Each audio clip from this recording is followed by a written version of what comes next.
Daddy daddy വേണ്ട daddy. Daddy നിക്ക്. ഇന്ന് മിക്കവാറും പ്രാണം മേനി വിടും. നിങ്ങൾ എന്റെ ഫാമിലിയെ നശിപ്പിക്കാൻ തീരുമാനിച്ചിരിക്കുകയാണോ? താനാരാ? ഈ മോളെ അറിയോ? ഈ മോളുടെ ഡാഡിയാ ഞാൻ. ആണോ? ഈ കൊച്ചല്ലയോ അന്ന് എന്റെ കേശുവിനെ തല്ലിയത്? അതെ, ഇവളെന്നെയാ തല്ലിയത്. തല്ലും, ഇനിയും തല്ലും. ഇനിയും തല്ലുന്നോ? അവളോട് മോശമായി ബിഹേവ് ചെയ്ത് ഇനിയും തല്ലുന്ന്. അമ്മമ്മ, അവര് തമ്മിൽ സ്നേഹത്തിലും വഴക്കിലും ആവും. അവര് തമ്മിൽ ലവ്വല്ലേ? ലവ്വാ? മെർലിൻ, ഈ കൊച്ചെന്നാ പറയുന്നത്? അതെ, ഇവളെ മനസ്സ് മാറ്റുന്നത് അവന്റെ ഇപ്പോഴത്തെ ജോലി. മനസ്സിളക്കുന്ന ജോലിയോ? അതെന്ത് ജോലിയാണാവോ? അതെ, എനിക്ക് ഇതുപോലെ സംസാരിച്ചിട്ട് ശീലമില്ല. എനിക്ക് ബിസിനസ് ഭാഷ അറിയൂ. സോ പ്ലീസ് അവനോട് ഇവളെ ഡിസ്റ്റർബ് ചെയ്യല്ലേ എന്ന് പറഞ്ഞാൽ മതി. എനിക്കേ നല്ല നാടൻ ഭാഷയിലേ സംസാരിച്ച് ശീലമുള്ളൂ. താൻ തന്റെ മോളെ പറഞ്ഞ് മനസ്സിലാക്കണോ? എൻ്റെ മോളല്ല, ഇവിടുത്തെ ചെക്കനാ ശരിയല്ലാത്തത്. ഞാൻ അന്വേഷിച്ചായിരുന്നു. ഈ നാട് നീളം നടന്ന് അവൻ തല്ലുണ്ടാക്കലല്ല അവൻ്റെ ജോലി.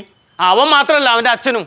അതെ, നിങ്ങളെക്കുറിച്ച് ഒരു തെമ്മാടി ഫാമിലിയുടെ പരിവേഷമാണ് ഉള്ളത്. ഓരോടോ തെമ്മാടി, ഓരോടോ തെമ്മാടി. എന്താ പ്രശ്നം? നമ്മളെ തെമ്മാടി ഫാമിലിയാണെന്ന് ഇയാൾ പറയുന്നു. തെമ്മാടി ഫാമിലി വീട്ടിൽ കയറുന്ന തോന്നി മാസം പറയുന്ന. ചേച്ചി പ്ലീസ് പ്ലീസ് പ്രശ്നം ഉണ്ടാക്കല്ലേ. പ്രശ്നം ഉണ്ടാക്കല്ലേ? പ്ലീസ് പ്ലീസ് ഡാഡി എന്തൊക്കെയോ പറയുന്നത്. വാ ഡാഡി നമുക്ക് പോവാം. ഈ എന്തിന് ഇവരോട് റിക്വസ്റ്റ് ചെയ്യണേ? They are local family, just ignore them. Oh, English. What did you say? Who the hell are you to say like this? If you ever repeat this again, we'll definitely kick off your back. അല്ല പിന്നെ. അയ്യേ നിങ്ങള് ചമ്മി. കണ്ടോ ഇവർക്കേ എല്ലാരും തല്ലാനും കളിയാക്കാനേ അറിയത്തുള്ളൂ. നീ എന്തിനാ ഇവരായിട്ട് ഇങ്ങനെ അടുപ്പം കാണിക്കുന്നേ? മനസ്സിലായി? എനിക്ക് മനസ്സിലായി. നിങ്ങള് ബ്ലാക്ക് മാജിക് കാണിച്ചിട്ടാ ഇവിടെ മനസ്സ് മാറ്റുന്നത്. Black magic അതെന്തോന്നാ?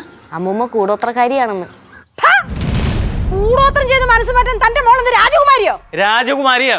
ഞാൻ അവളെ രാജകുമാരിയായിട്ട് തന്നെയാ വാക്കുന്നത്. അതെ, ഷീസ് മൈ പ്രിൻസസ്. ക്ഷമിക്കണേ രാജാവേ. മെർലിൻ രാജകുമാരി ഭവതിയുടെ കൊട്ടാരത്തിൽ ഞങ്ങളെയും കൂടെ ഒന്ന് കൊണ്ടുപോവോ? കണ്ടോ അവര് കളിയാക്കാന്ന് തോന്നുന്നത്. അതുപോലും മനസ്സിലായില്ല.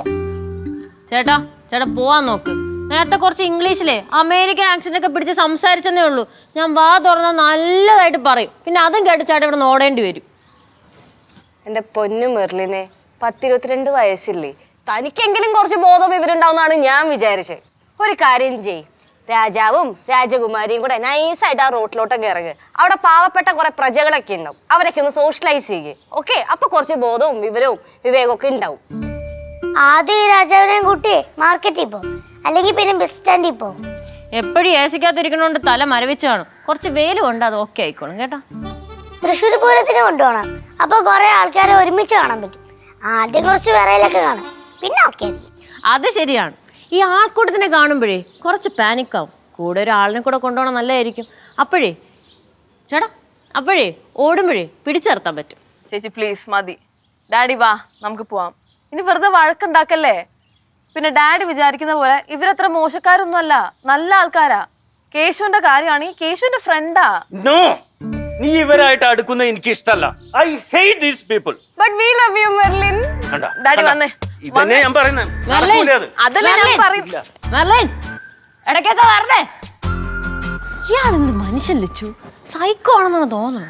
അല്ലേ, ഇന്നിപ്പോ വന്ന് പ്രശ്നം ഉണ്ടാക്കാനുള്ള കാരണം എന്താണാവോ?